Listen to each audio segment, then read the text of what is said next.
politics editor at TheRoot.com and professor of politics and journalism at Morgan State University, Jason Johnson. Columnist for the Daily Beast and Roll Call, Patricia Murphy is here, and CNN legal analyst and former federal prosecutor Laura Coates, and George Terwilliger, who served as the acting attorney general under George H.W. Bush. And George, thanks for sticking around, because I appreciate your being here. I want to start with what Paul Ryan said about Donald Trump's temporary immigration ban. He said the rollout was confusing, but I guess in the end, Jason, he supports it. Of course he does, because the Republicans are pretty much going to support anything that Donald Trump says. This is the issue that I have with it from a legal and a moral and a political standpoint.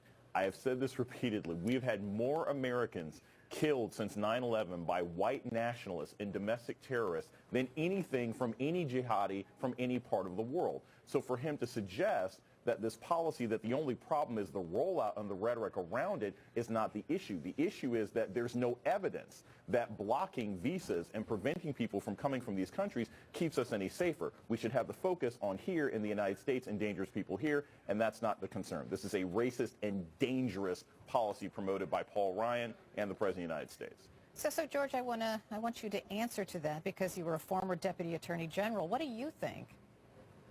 Well, this is a very intelligent pause in a policy that's designed to ensure the security and safety of our citizens. Look, for years during the Cold War, we had different criteria for the entry of people from Soviet bloc countries because of a number of different fears, including espionage. To take time out here, all the histrionics and what we just heard, in fact, the rhetoric about this, that all we're simply doing is taking time out to put into effect new screening methodologies to ensure that when we go through a refugee program, when we let people in from countries with a history of terrorist violence, we're making sure that the people who come here are coming here for the right reasons, to assimilate and become part of our culture. That's an entirely logical, appropriate, and legal thing to do.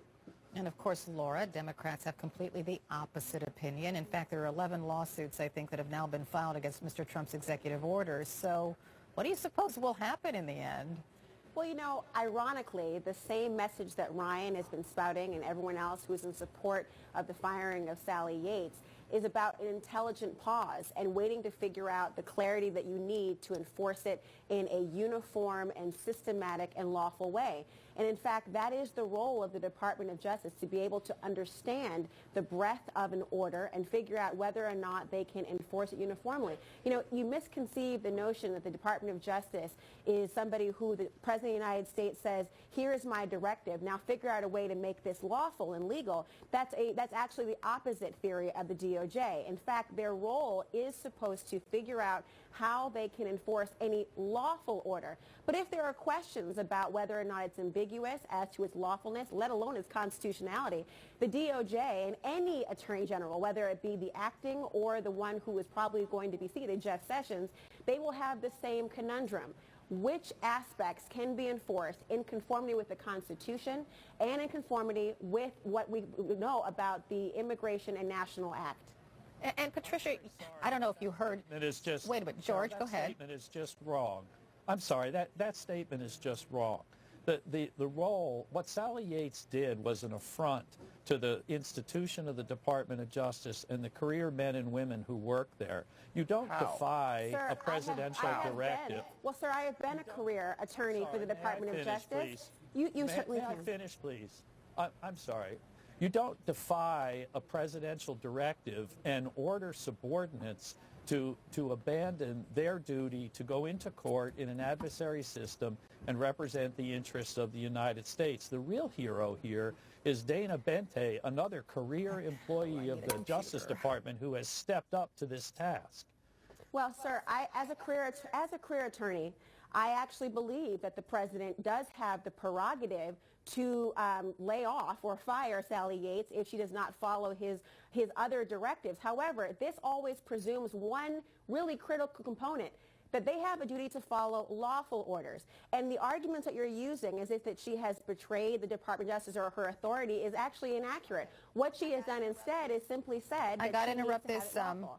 I got to interrupt this debate for just a second because we're getting so much breaking news this morning, and I apologize, but we just found out that the Senate Democrats will be boycotting the Department of Homeland Security and Treasury nominees when they come up for a committee vote later today. This is a meeting of the Democratic weekly leadership, but things are going to get quite contentious. And I want to go to Patricia about this.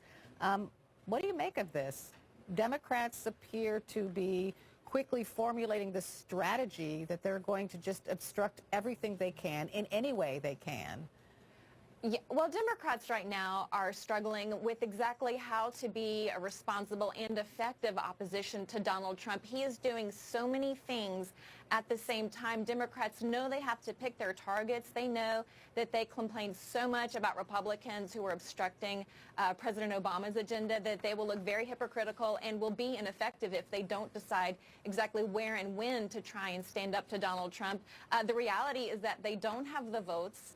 Democrats changed the rules in the Senate in order to block any of these nominees. It's just not going to be possible unless they have Republicans come over to their side. And at this point, they're relatively neutered in what they can do, so they need to just have message events, and this is going to be a big message to send to Donald Trump. But at the moment, Democrats just don't have the votes to stop what Donald Trump is doing on their own. Yeah, and I just want to repeat what I said because I don't know if I made a mistake or not, but Democrats are boycotting the committee votes for the Treasury Secretary and for the Department of Health and Human Services. So I hope I said that, Jason. I just wanted to make sure that I imparted the correct information for our viewers. But Jason, this is just setting up so much ugliness in the days and months and years to come.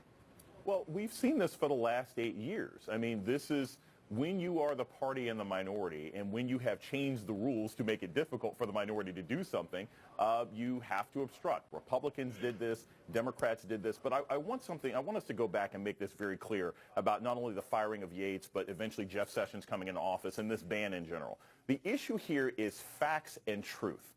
There is no evidence that we should be afraid of refugees who are already being vetted coming into this country.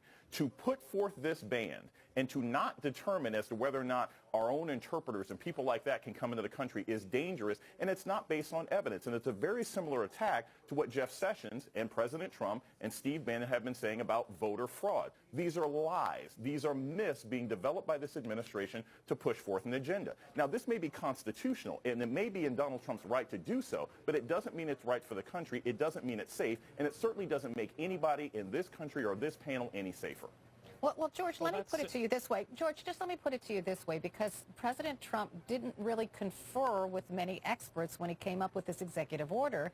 And some people say he did that for a reason. He just wanted to push it through, and it didn't really matter if it was constitutional or not, because that fight was to come later, because Jeff Sessions is going to be confirmed as the Attorney General, and as a Trump supporter through the election, he'll probably support Donald Trump whether it's constitutional or not.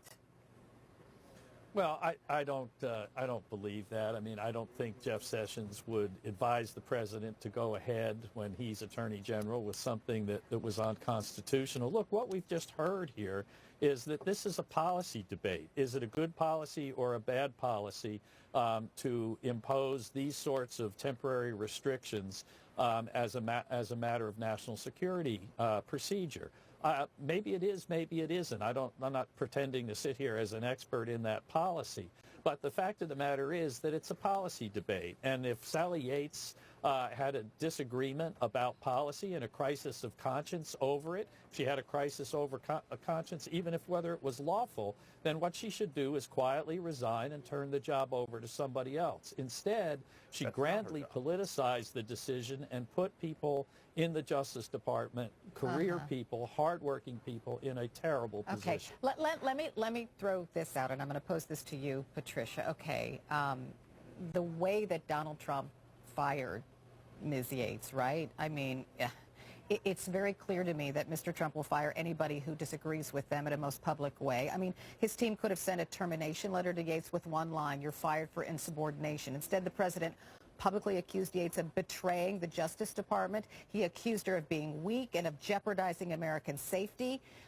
Is that an intimidation factor, or am I just kind of making too much of it? Well, there's a distinction within the executive branch that's going to be really important going forward. Are the people who are defying President Trump and being punished for it, are they political appointees or are they career civil servants? And Sally Yates was a political appointee. She had to know that she was going to get fired, and she made this decision to make a loud and broad statement anyway. And the president really did have every authority to fire her, and we know Donald Trump is going to do it with a big splash and get the most headlines he can as a part of it. What is more troubling is something that Sean Spicer said from the podium yesterday, was that if anybody at the State Department, any career civil servants don't like what's going on, they need to either get on board or get out. That could be political intimidation, and that could be extremely problematic. There are a number of protections for career civil servants, and if the Trump administration starts to punish career civil servants, that becomes very dangerous. I'm hurrying you along because I want to get to Phil Mattingly, because I mentioned that Senate Democrats were boycotting the committee votes for the Treasury Secretary and Health and Human Services Secretary. So Phil Mattingly has more reporting on this. He's been monitoring the Democratic leadership presser. What do you got, Phil?